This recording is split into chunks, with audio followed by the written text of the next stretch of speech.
The snowstorm came out of nowhere. Winds howled like wolves across the empty white land. Jack pulled his coat tighter and kept walking through the deep snow. He was just a technician working at an isolated research station in Antarctica, but today, something strange had pulled him out into the wild. The signal had started 2 nights ago. A repeating hum on the radio, soft and rhythmic. It didn't match any known frequency. It wasn't human. Some of the scientists said it was just static from the storm, but Jack couldn't stop thinking about it. Now, after hours of walking through thick snow, he saw it, a metallic shape buried in ice. It looked like a pod, something between a spacecraft and a silver egg.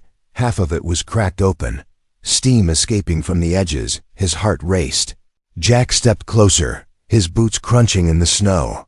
He brushed away the ice covering the pod's window. Inside, he saw her, a girl, no, an alien. Girl, she had silver skin with a soft glow. Her eyes were closed, her chest rising slowly like she was asleep. She looked peaceful, yet completely out of place in this frozen world. Jack's first instinct was to run, but something inside him said no. She needed help. He reached out and touched the edge of the pod. Suddenly, her eyes opened. Bright violet light shot out from them. Her hand moved fast, grabbing his wrist. Jack froze, unable to speak. Then it happened. She pressed 2 fingers gently on his forehead. In that moment, something warm passed into his mind. He heard sounds not in English, but something soft and musical. A voice in his head. Shakari vo lion. Itar Kaireen. Jack blinked, confused. He repeated the sounds without thinking. Shaw. Kari vo lion. Itar Kaireen. The alien girl's eyes widened. Her grip on his wrist tightened. Then, she gave a weak smile and fainted. The pod lights dimmed, and everything went quiet again. Jack stood there, stunned. What had just happened? He didn't know her language. He didn't know what he just said. But clearly, it had meant something important. Without wasting time, Jack used his radio. But the storm had cut off all signals. He had no choice. He pulled her small body from the pod and wrapped her in his coat. Then, step by heavy step, he carried her back toward the base. Inside the research cabin, the power flickered. Jack laid her down on a heat bed and watched as her skin slowly changed color. Her breathing became steady. He sat nearby, still trying to understand what he had gotten himself into. That night, he heard whispers, not from outside, but inside. His mind, soft alien words, touching his thoughts like feathers. The same musical tone repeated again and again. He dreamed of stars, glowing symbols, and strange emotions that didn't feel like his own. When he woke up, she was watching him, eyes wide, glowing gently in the dim light. She didn't speak, but she placed her hand on her chest, then on his. She smiled again, gently. Then she pointed at herself. Lyra, she said. Jack understood. He pointed to himself. Jack, she repeated. His name softly, like it was something rare. Then she spoke another long phrase and motioned him to repeat. Jack shrugged, unsure, but copied her words. The moment he finished, Lyra's expression changed again. She looked shocked, then deeply emotional. She placed both hands over his heart and bowed her head.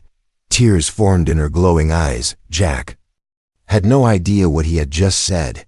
He thought he was learning her language, but he didn't realize he had just proposed, and she had just accepted.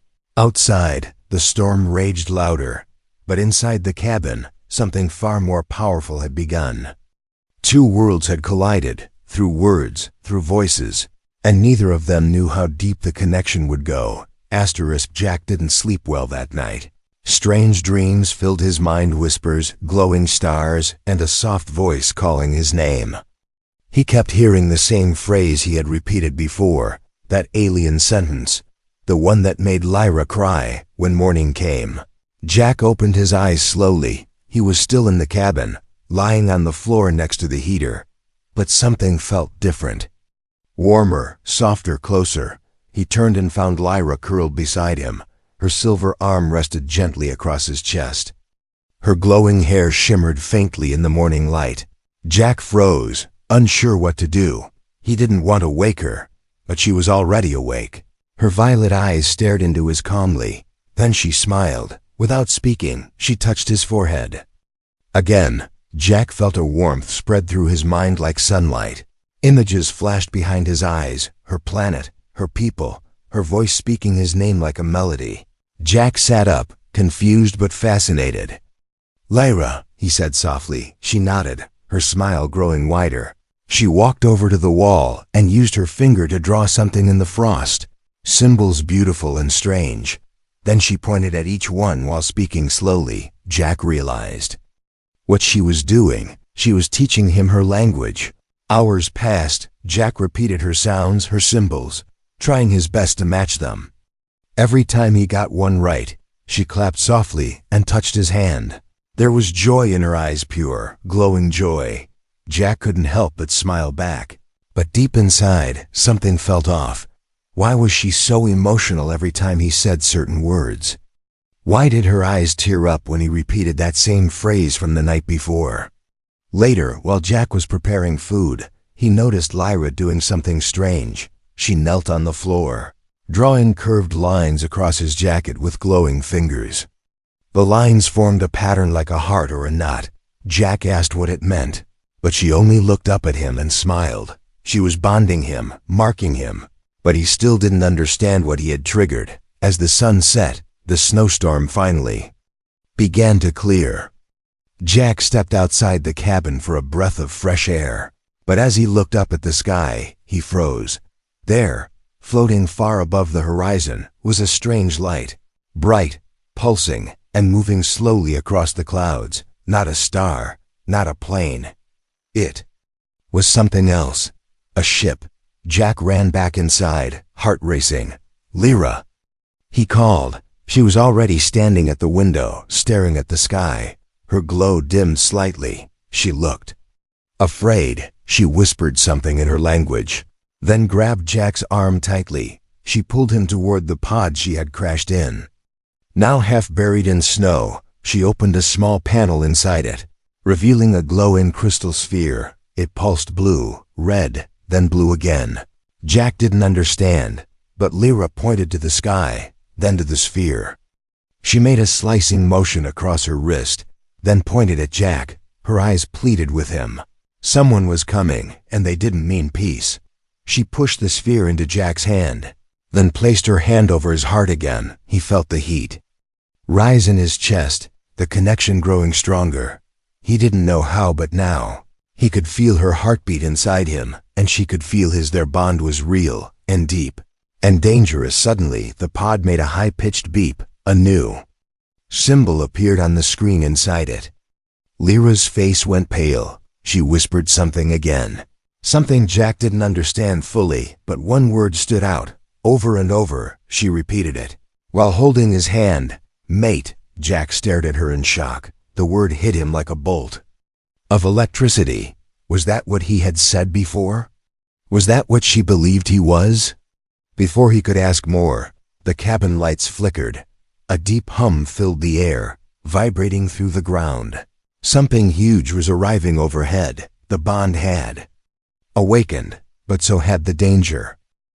The air buzzed like electricity outside the research cabin. The snow was melting too fast. A heavy hum grew louder above the clouds. Jack looked up and saw it. A dark shape descended slowly from the sky, smooth and silent, with lights moving across its surface like water. It wasn't a human ship. It wasn't Earth-made, and it was heading straight for them. Lyra stood still beside Jack, her face serious and unreadable. Her glow had dimmed. She reached out and squeezed Jack's hand tight. Then she whispered one word. Anner. Jack had never heard the name before, but the way she said it, soft and cold, made his skin crawl. The alien ship landed without a sound. No engines, no fire, just silence. A wide panel on the ship opened with a soft hiss. 3 figures stepped out, tall and glowing like Lyra, but their eyes were sharper, colder, and full of authority. Jack felt the air grow heavy as the aliens approached. They wore long silver armor, smooth as glass. The one in the front had darker skin and gold marks on his face. He didn't look at Jack. He looked only at Lyra. He spoke in her language. Fast and loud, Lyra answered, standing tall, her voice calm. Jack had no idea what they were saying, until the alien turned to him and growled in English. "You spoke the vow." Jack blinked. "What?" "You repeated the lifebond call," the alien said, his voice deep and angry. "You don't understand what you've done, human." Jack stepped back, confused and defensive. "I was just repeating words. She was teaching me." The alien moved closer, eyes glowing sharply. "In our culture, that phrase means forever," he said. "You proposed to her." Jack turned to Lyra. "Is that true?" She didn't answer. Instead, she stepped between Jack and the alien, her arms out to protect him. The alien shouted something in their native tongue, furious now. The others behind him began to move forward. Suddenly, Lyra yelled something loud and full of fire. A wave of energy burst from her skin, glowing bright blue. The others stopped, surprised. She looked back at Jack, eyes wet but strong. "She chose you." The alien growled. "She claimed you." Jack's heart pounded. He didn't understand the rules of their world, but it was clear Lyra had made a choice that went against their traditions. And now they were here to take her back. "No," Jack said, stepping forward. "You can't force her to go." The alien looked at him with pity. "She belongs to the Starsong clan," he said. "She cannot mate with an Earthborn." Lyra's voice cut through the cold air, sharp, proud.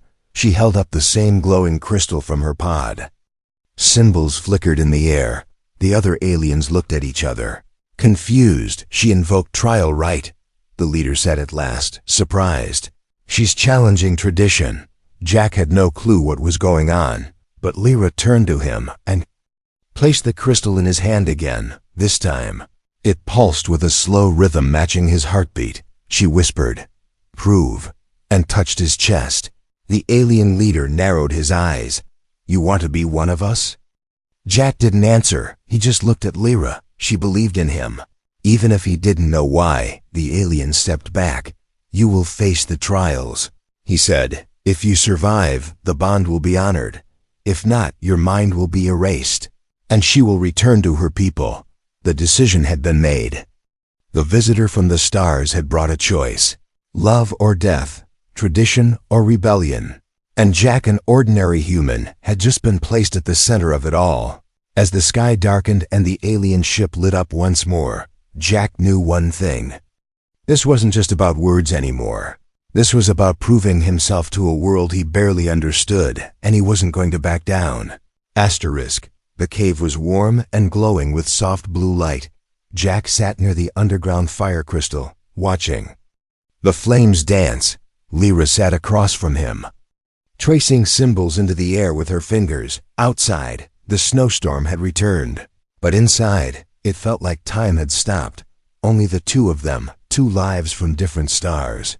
Bound by words neither fully understood, Jack had one question, repeating in his mind, what did I really say to her that night? He wanted to know, he needed to know, because every time he said that phrase again, Lyra's expression changed, like it meant more than just words, like it touched something deep inside her. Lyra looked up and smiled. She motioned for him to repeat the phrase again, the one he had accidentally spoken when he first met her. Jack hesitated. Then he spoke slowly, copying the sounds he remembered. Shakari Volian. Itar Kareen. Lyra's smile faded into something softer, almost sad. She moved closer and placed her hand gently on Jack's heart. Then she whispered the words back, this time slower, with emotion in every syllable. Jack stared into her eyes. Tell me what it means, he said. In English. Lyra paused. Her lips trembled slightly. Then she said it, one word at a time, her voice shaking. I bind my soul to yours forever. Jack's breath caught. He looked down at his hands. I proposed? Lyra nodded slowly. And I accepted, she whispered, even if you did not mean it. Jack felt like the air had been pulled from his chest. He didn't know how to respond. He didn't want to hurt her, but he hadn't understood the meaning. How could she accept something that wasn't real? I didn't know, he said. I was only repeating what you said. Lyra looked down. I know, she said quietly, but it felt real to me. The silence between them was heavy. Then she reached into a small pouch and pulled out a glowing stone. She handed it to Jack. Inside the crystal, tiny symbols moved like stardust. Language is not words, she said. It is feeling, it is music, it is memory. Jack placed the stone on his forehead. Images filled his mind, memories of Lyra's world, her family, her people, her loneliness. Then him. Her first memory of him. Her feelings as she heard him speak those sacred words. He wasn't just learning a language, he had entered her heart. Jack pulled the stone away and looked at her again. He didn't know what to say, so he just reached for her hand. Lyra smiled faintly and leaned closer. You can break the bond, she said. Say the release phrase, and I will go. But Jack didn't say anything. Instead, he said the phrase again slowly, clearly, Shakari Volian. Atar Kareen, Lyra's eyes widened with surprise. Why? She whispered. If you did not mean it the first time, why say it again? Jack answered quietly. Because this time I do. A tear rolled down Lyra's cheek. Glowing like liquid light, she leaned forward and gently pressed her forehead to his.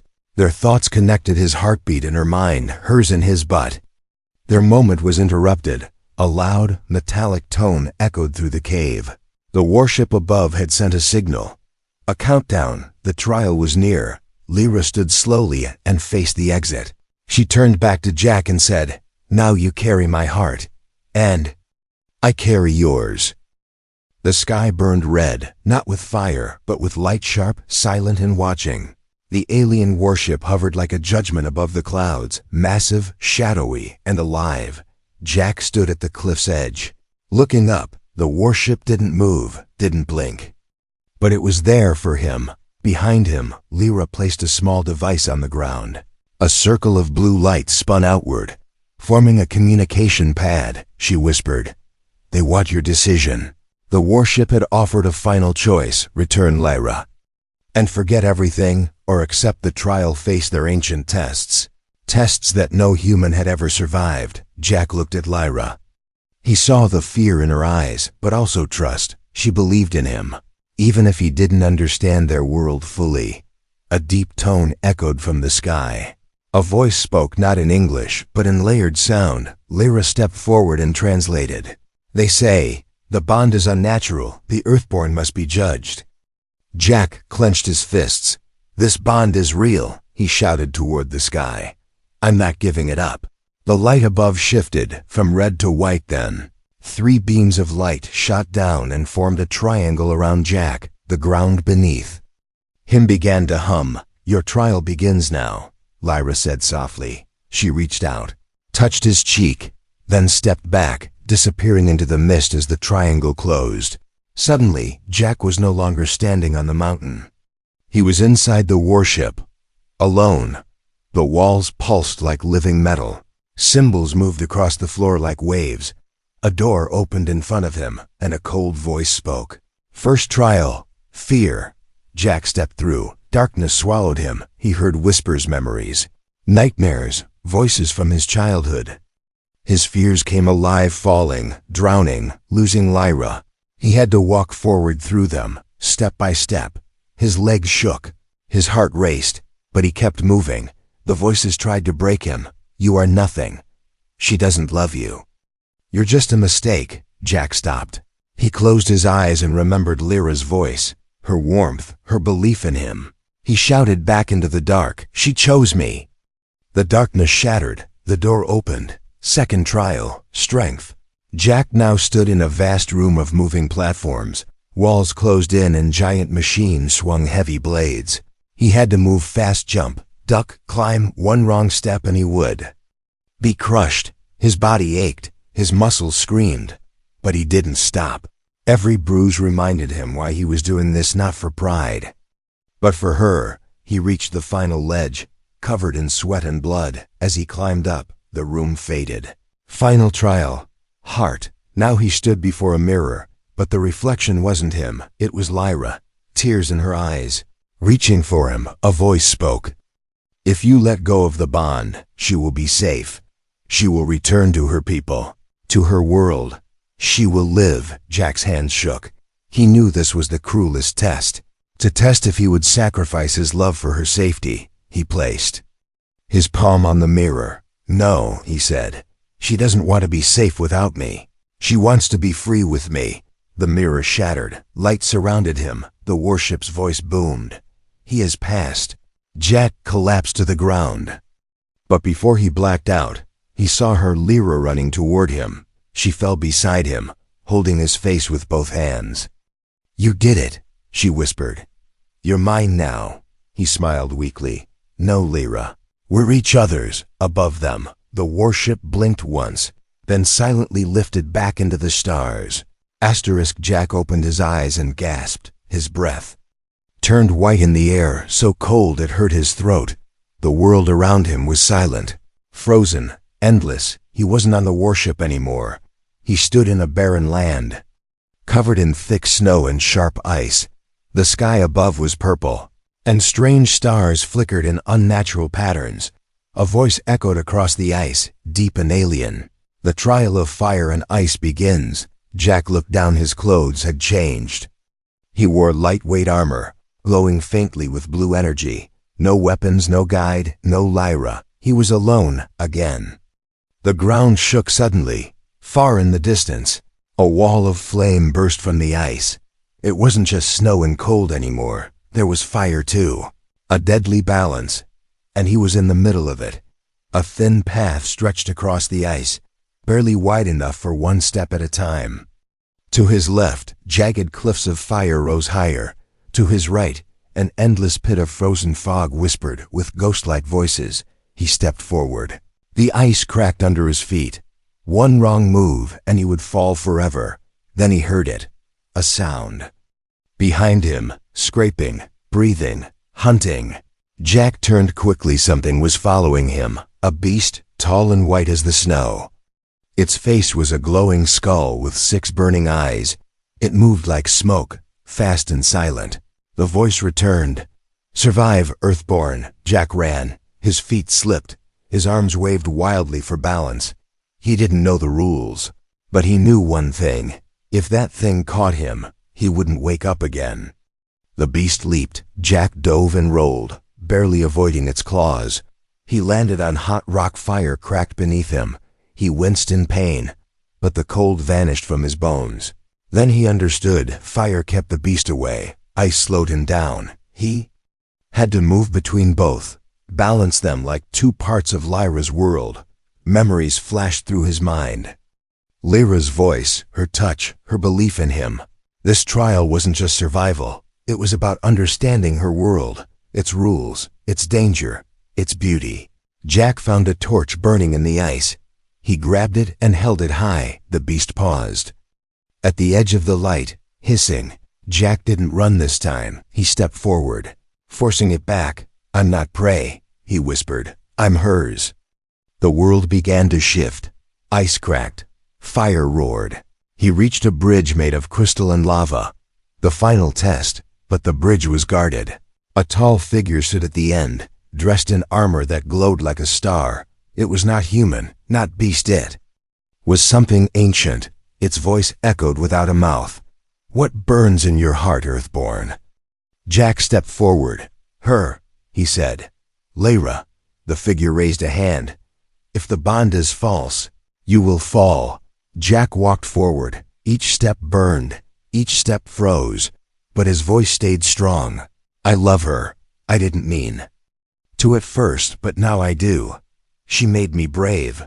The bridge cracked. One final step. Jack jumped. The world shattered into light. He landed on solid ground, breathing hard, shaking. The trial of fire and ice had ended. A portal opened ahead. Lyra stood there, waiting, glowing, beautiful. Tears ran down her cheeks as she rushed to him. He fell into her arms, exhausted but alive. She whispered into his ear, You passed. You're part of me now, behind her." The elders of her people stood in silence. They bowed their heads. The bond was accepted. The human had proven himself, but far above, in the cold corners of space. Other eyes were watching. Not all were pleased. Not all would allow this bond to survive without a fight. Jack stood at the edge of the alien platform. The sky above him was not Earth's. It was filled with 2 moons, purple clouds, and glowing rings. Behind him stood Lyra, her fingers laced with his. In front of him stood the High Council of her people. He had passed the trials. He had earned the bond. But now came the hardest decision: to return home or let Earth become a memory. The Alien Council's leader stepped forward. His voice deep and echoing. "You are now bound by soul. You may choose to stay and walk among us, or return to your world and forget what cannot be explained." Jack looked up at the stars. He thought of his old life, his job, his apartment, the silence of routine. Then he looked at Lyra, and he thought of everything that had changed. The fire in her eyes, the warmth of her voice, the way she had risked everything for him. He squeezed her hand gently. "I won't leave," he said. "This is my world now." Lyra smiled, but there was sadness in her eyes. "You know Earth won't understand," she said softly. "They may see us as enemies." "I don't care," Jack replied. "We'll show them we're not." The council spoke again. "Then we grant you both a vessel. You may return to Earth, but your presence must remain hidden until the human world is ready." A ship unfolded before them, sleek, silent, shaped like a falling star. Jack and Lyra stepped inside, hand in hand, as the engines hummed to life. He felt the bond between them grow stronger. They no longer needed words to speak. Their thoughts touched without sound. Their emotions flowed like a song. As the ship left orbit, Lyra turned to Jack. "There is one more thing I must show you." She opened a small compartment, revealing a glowing orb inside. Tiny versions of the symbols Jack had learned floated in circles. "This is our memory stone," she said. "It can store language, thoughts, and even feelings. I want us to record our story inside it for our future." Jack smiled. Together, they began to speak, he in English, she in her native tongue. The stone absorbed it all, spinning faster, brighter. Their love became a language, not of one world, but of 2. As they neared Earth, alarms suddenly lit up the dashboard. 3 unidentified signals were approaching from orbit. Lyra's eyes narrowed. "Unregistered vessels," she said. "Earth doesn't have this tech." The screen flashed. Dark ships, shaped like thorns. Fast and aggressive. They weren't Lyra's people. They weren't Earth's either. "They followed us," Lyra whispered. "They've come for the bond." The ship trembled as the enemy vessels locked on. Jack grabbed the controls. "I guess peace will have to wait," he said. Lyra slid into the co-pilot seat. "Together?" she asked. Jack nodded. "Always."